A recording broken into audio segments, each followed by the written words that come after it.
আপনি একটা জিনিস মনে রাখবেন যে এটা একটা স্বল্প মেয়াদের সরকার। প্রধান উপদেষ্টা বলছেন যে হয় ডিসেম্বরে নির্বাচন হবে, না হলে জুন মাসে নির্বাচন হবে। তো মানে বুঝতে পারছেন। আর কিন্তু সেটাও সমস্যা না, সমস্যা হচ্ছে যে জ্বালানির সবকিছুই কিন্তু অনেক টাইম লাগে। যে কোনো কিছু আপনি যে নেই, যেমন ধরেন আপনি এক্সপ্লোরেশন করলেন, আজকে যদি গ্যাস পান, আজকেও যদি গ্যাস পান, তাহলে এটা একটা প্রসেসিং প্ল্যান লাগবে, সেটা 2 বছর লাগবে। তারপরে গ্যাস পাইপলাইন লাগবে। মানে আপনি জ্বালানির সংক্রান্ত যে কোনো জিনিস ওদেরকে আমি বলি কি সবই তোমার 2 বছর 3 বছর 5 বছর লাগবে।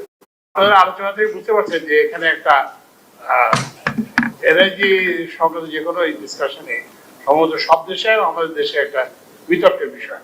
আপনারা দেখছেন যে ইজাজ সাহেব এক কথা বলছেন, আবার গোলাম আজম সাহেব ঠিক তার উল্টো কথা বলছেন। তো আসলে দুটা মতের কোনোটাই ফেলনা না, দুটা মতেরই রিলেটিভ ম্যারিটস আছে, ডিমেরিটস আছে। তো এখন আমি আপনাদেরকে এই এটা মনে রেখে যে আমি যেগুলো বলবো এটাও কিন্তু আপনার এক পদ্ধতি হবে না, এটাও একটা বিতর্কের হবে। তো প্রথমত যে আপনি একটা জিনিস মনে রাখবেন যে এটা একটা স্বল্প মেয়াদের সরকার। প্রধান উপদেষ্টা বলছেন যে হয় ডিসেম্বরে নির্বাচন হবে, না হলে জুন মাসে নির্বাচন হবে। তো মানে বুঝতে পারছেন। আর কিন্তু সেটাও সমস্যা না, সমস্যা হচ্ছে যে জ্বালানির সবকিছুই কিন্তু অনেক টাইম লাগে।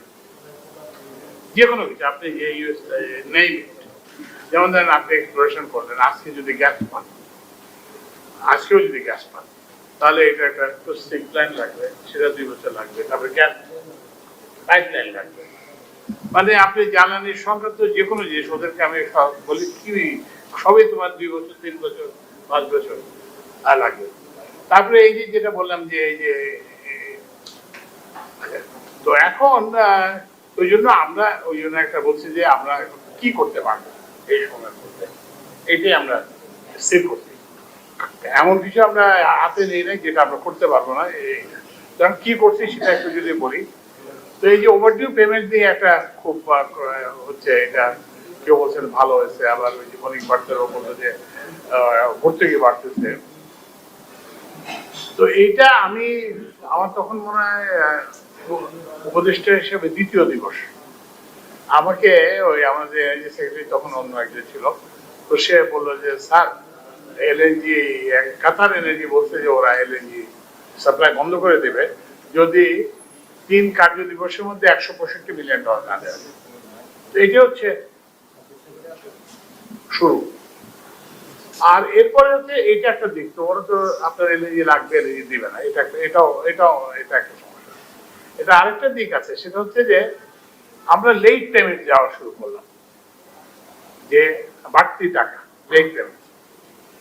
এরপরে সেখানেও শেষ না, এরপরে দেখা গেল যে ওরা এনার্জি প্রাইসিং এর মধ্যে বিল্ডিং ইন দ্য ডিলে।